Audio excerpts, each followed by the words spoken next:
Okay. Hello, everyone. I'm Don Hannon. I'm the Chief Operating Officer of the Federation. Wanted to welcome everybody.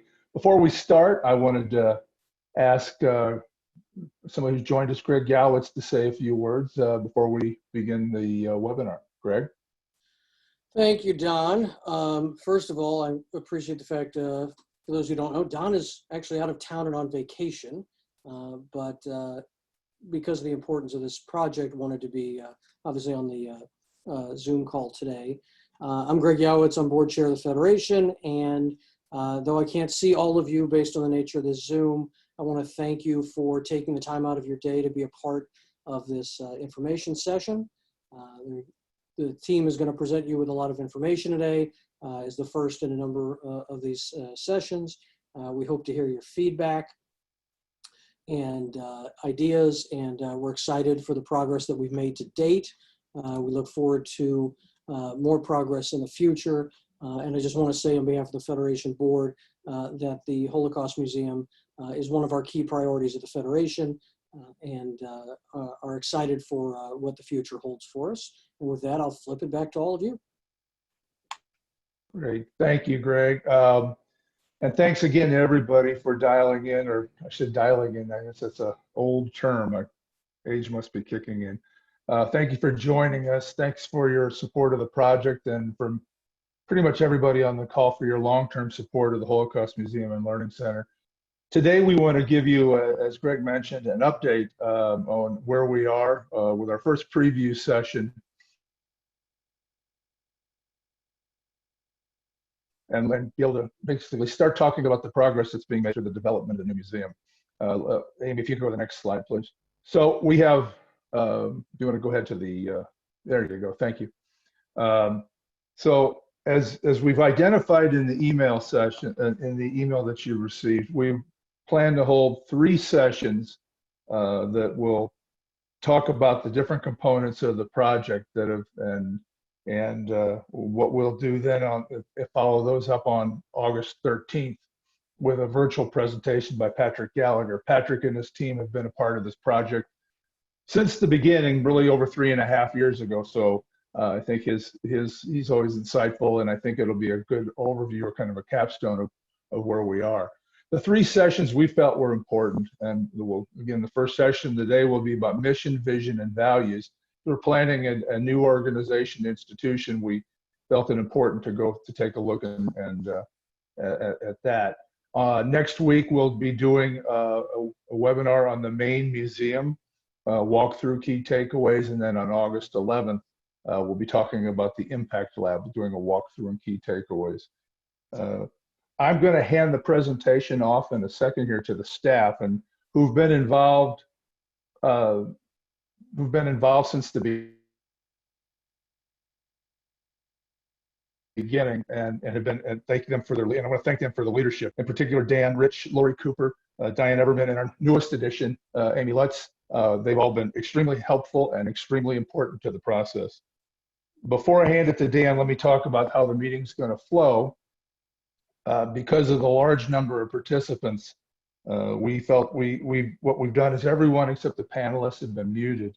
If you have any questions, please submit them via the chat. Any questions that come up during the presentation, please submit them via the chat function.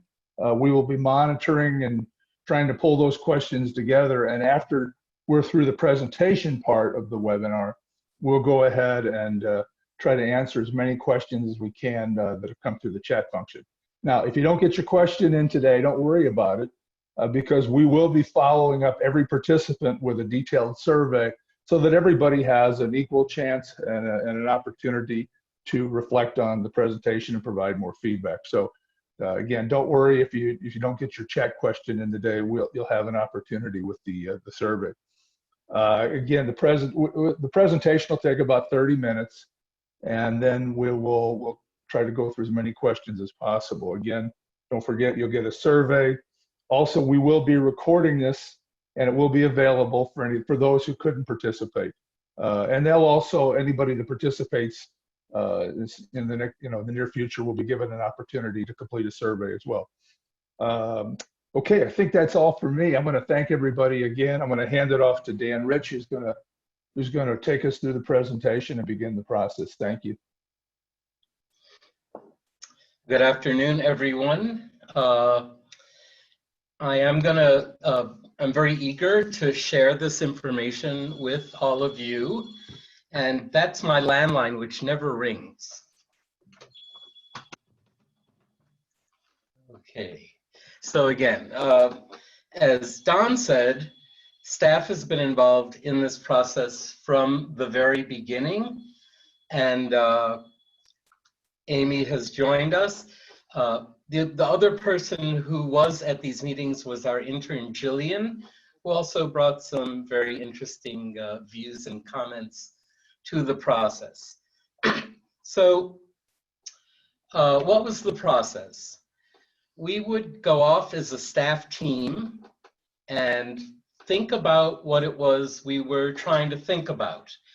We would talk about what a mission statement should do, what values, how that serves, and a vision statement, etc. And then we basically brainstormed, thought about it.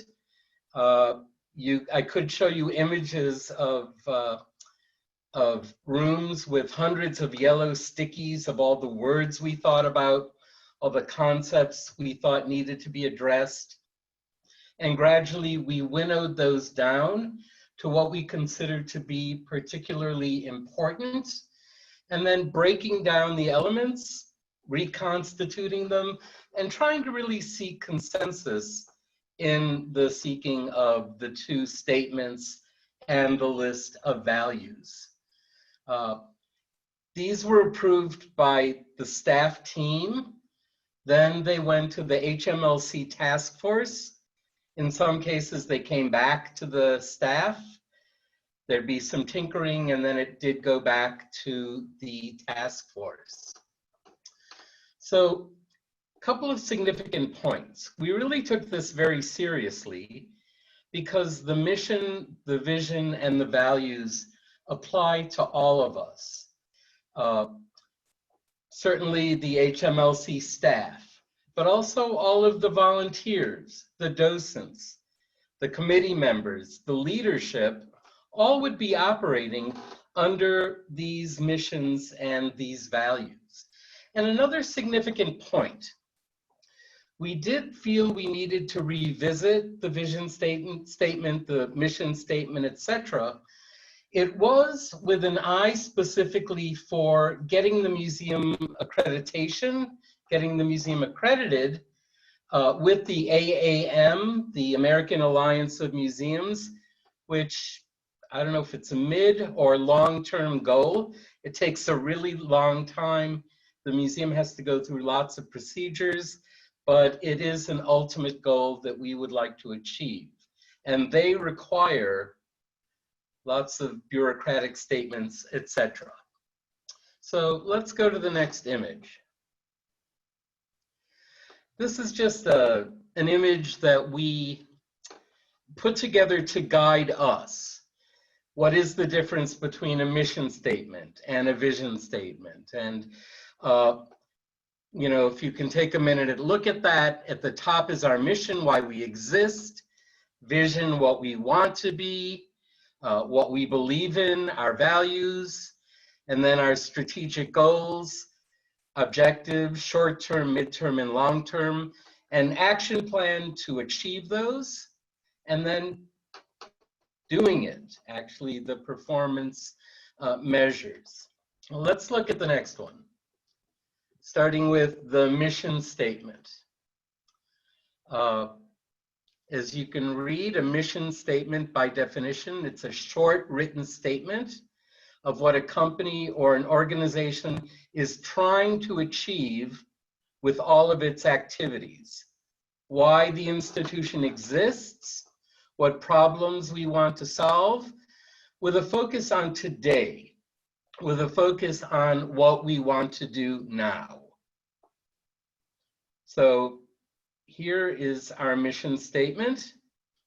We use the history and lessons of the Holocaust to reject hatred, promote understanding, and inspire change. Going back to our process, we thought very carefully. We wanted something that was clear. We wanted it to be pithy.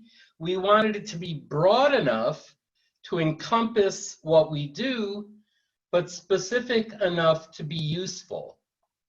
One of the uses would be projects might come to us and we would consider, do these come under our mission? And with that in mind and with the mission before us, we might decide whether to pursue a project or decide that it's really outside of the realm of our mission. So again, we wanted to make it very clear, short, but also give us some room to work. We wanted it to be in the active voice. We really did talk about every word, the importance of history.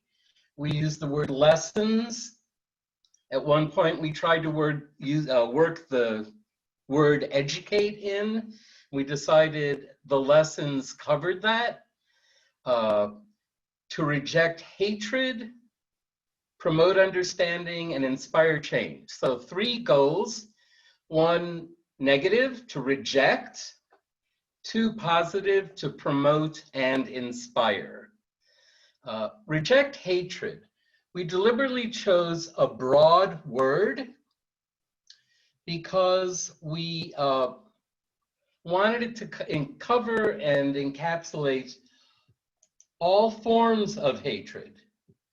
We want to promote understanding. That's what we would counter hatred with. And we hope to inspire change in our visitors.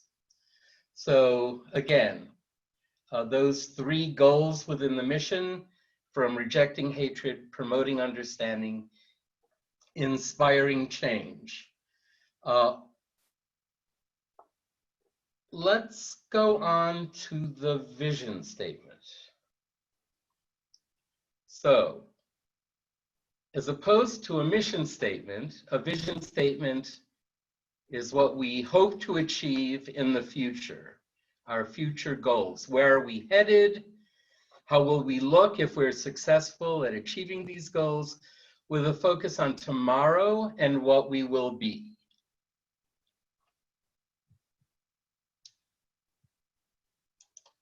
So let's look at our statement.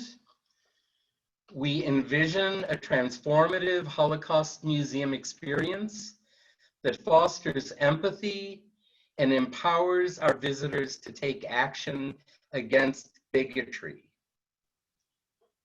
All the care that went into the words, we wanted it to be active.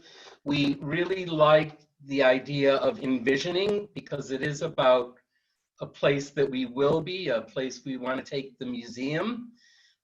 We like the concept of transformative, changing minds, educating, etc. So it's a transformative Holocaust museum experience. Those words all hold together. We want them to have a museum experience centered on the Holocaust that we hope will be transformative. Having had that experience, we hope it will foster empathy and empower our visitors to take action against bigotry. So we thought carefully about the words. I have to tell you, at one point, empathy was civility, but we felt civility was the word we liked, but it could be seen as not as strong, not as involved as empathy. Just being civil may not be enough. We wanted that sense of sharing understanding.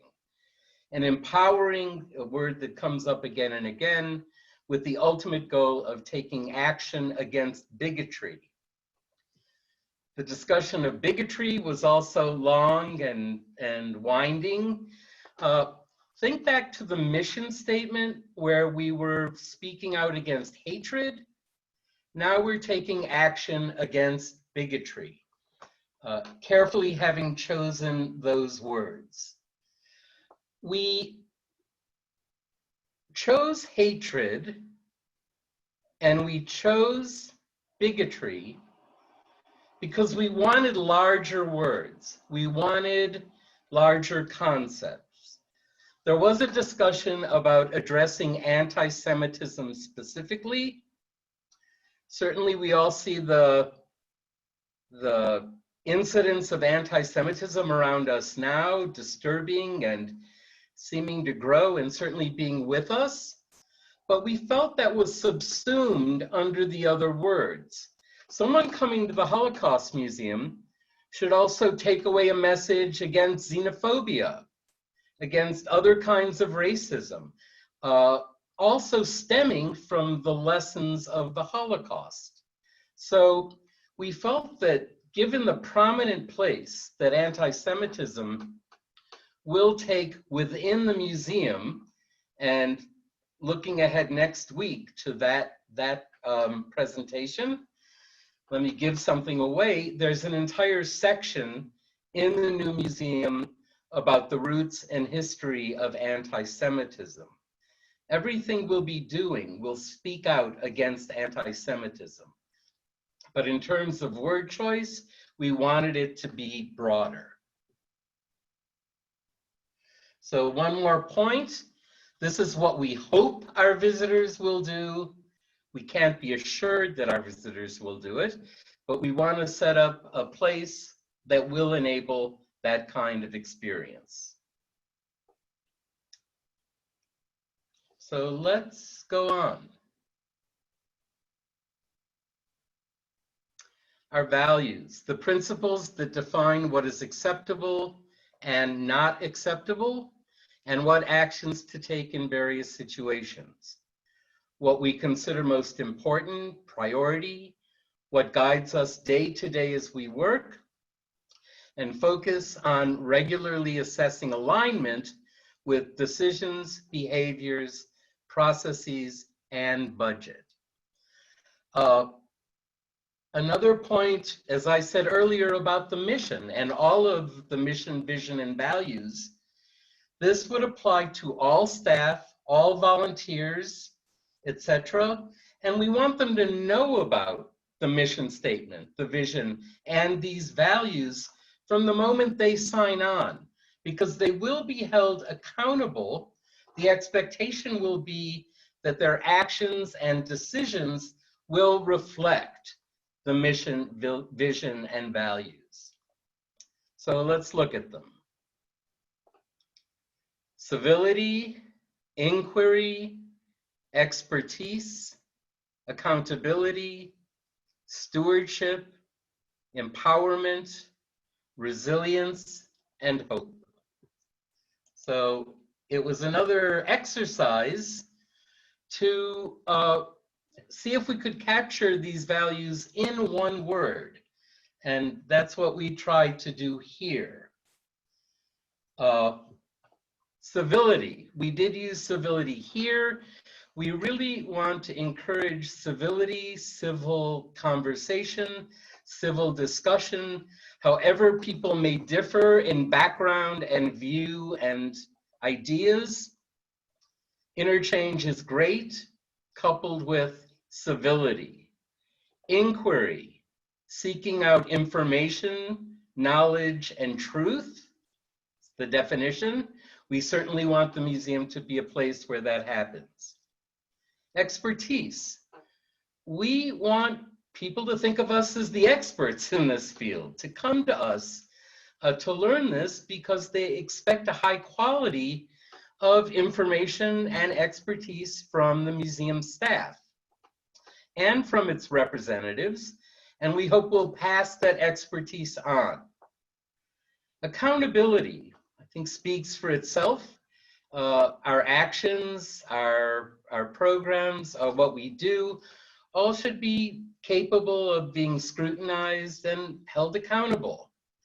Stewardship, caring for and taking care of, that would apply to our collections, our budget, all of the elements involved with the museum. Empowerment is something we want to inspire so that our visitors do leave knowing more than they knew when they came in, but also being inspired to act, to take action. Finally, resilience and hope. When you think about it, resilience and hope are slightly different than the other six. The other six are very concrete, accountability, stewardship. These are a little more aspirational. We hope visitors will see these qualities modeled by our survivors, the testimonies of our survivor speakers and second generation speakers, and the testimony and experiences of our survivors overall. Giving away something again from next week, there is a gallery devoted to St. Louis survivors, but beyond that, testimony of individual survivors is placed throughout almost every gallery of the museum. So that is the voice that will be heard with that message of resilience and hope.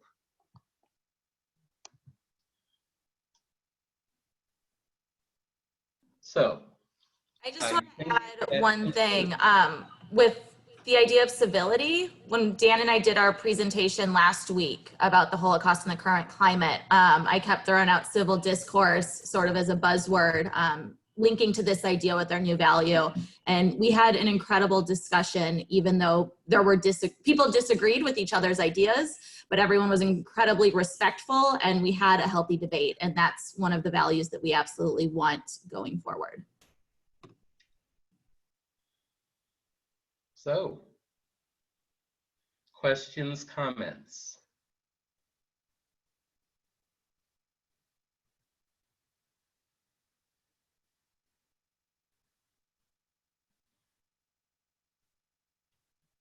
Or do you want to go ahead and try to maybe start yeah, picking Dan, out go some of ahead. the questions?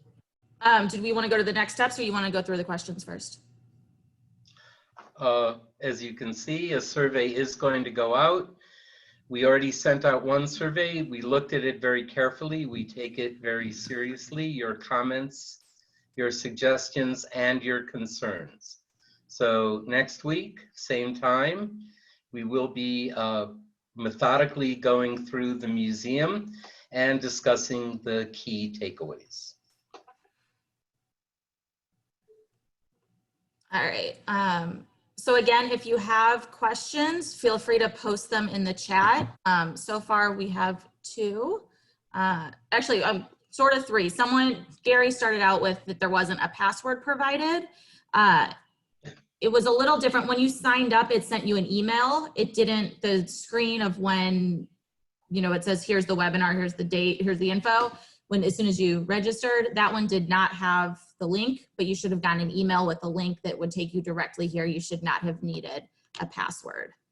The next question, were any non-staff docents involved in brainstorming the mission, vision, goals, values, and actions?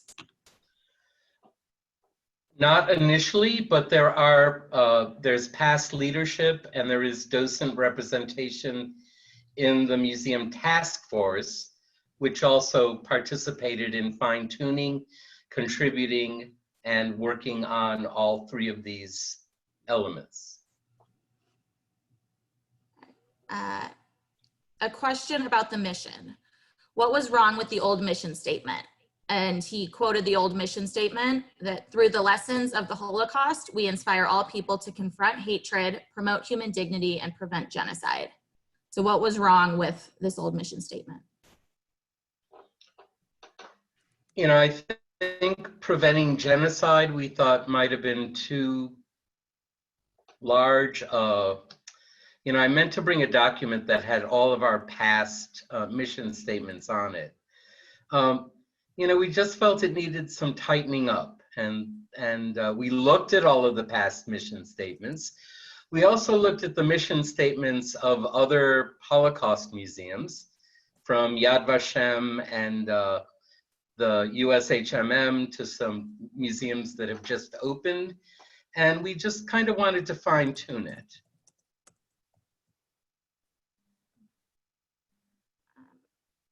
Next question, is there a reason that teaching the Holocaust is not in the mission statement besides using the lessons? You know, it was that discussion about teaching, education, And we settled on using the lessons because the assumption was they will learn these lessons and they will learn the history of the Holocaust, but in many different ways, by going through the museum, through our programs, through a lot of different ways. And that's why the more general term was used. This is 2 questions about the task force.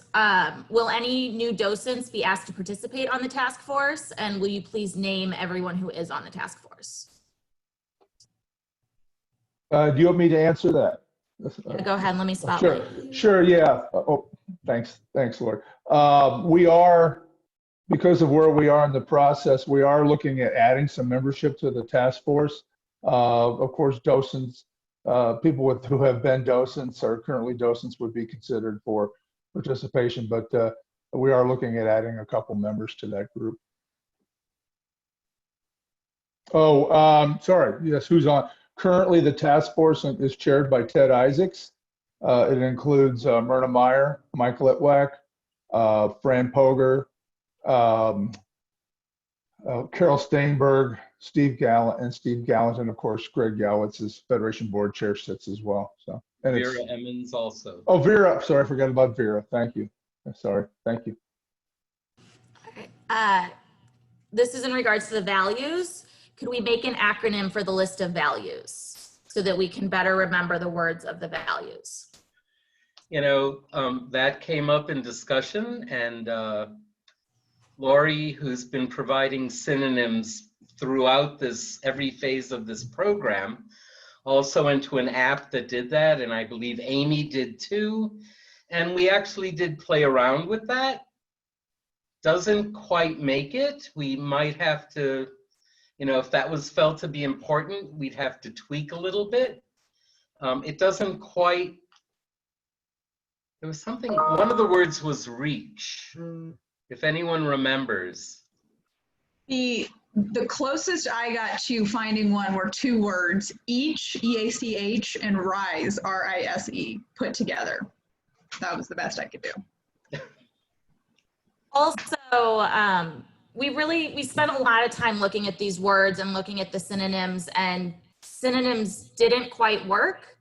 And we paid attention to the order also, that we wanted resilience and hope to sort of to be towards the end and leave you with that feeling.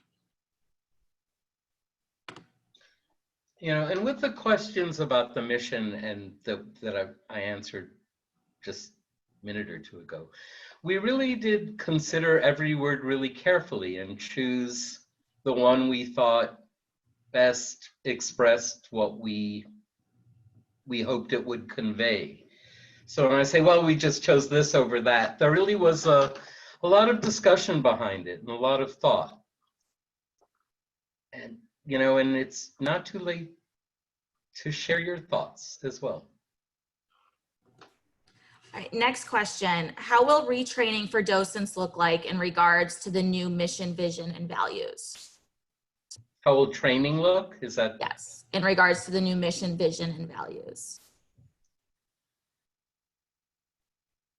I think it will be interwoven into the training, and it will be also something that will present it, as I said, to the docents, in this case up front, to make sure they really understand them and that it becomes part of their regular, their working skill, whatever else comes out of docent enrichment, which will certainly expand and change with the new museum. But these will be a given that these are all agreed upon.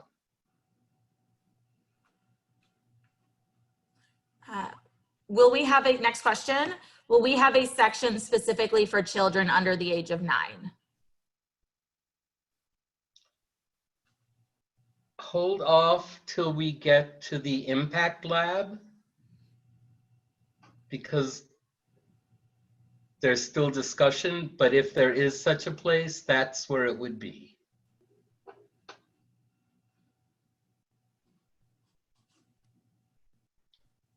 That is all of the questions that have come through at the moment. I'll give, if people have more questions, please type them and I will give you all another minute.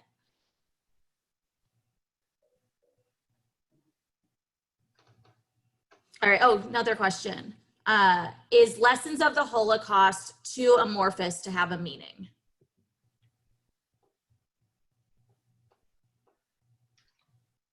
Well, I didn't think so. You know, when someone is asked sort of for our mission as an elevator statement, I usually say the history and lessons of the Holocaust, because those lessons are change begins with me. The lessons are reacting to things going on in the world today.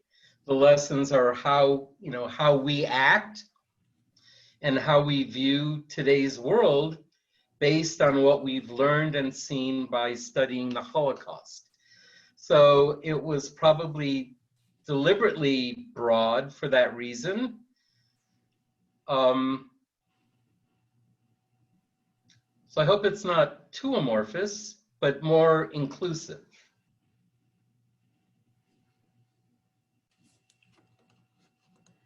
All right, next question. Where is history of the Holocaust presented in New Museum? Is it throughout or more concentrated? Well, I would say again, wait till next week, but it being a Holocaust museum,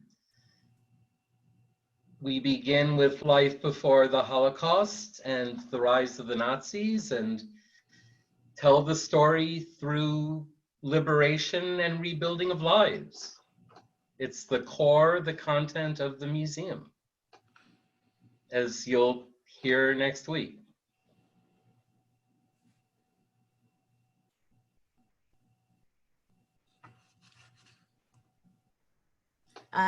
Good response. Makes sense. That's what I'd hoped for. Again, I don't have any questions at the moment. So if you have questions, please type them in the chat. Yeah, and just as I think we'll give it another, maybe we'll, if you want to go ahead and switch over to me, Lori. I want to thank, right now, again, just as a reminder, you will get a survey in the next couple of days. Oh, here's a question from Earl. Lori, I'll give it back to you.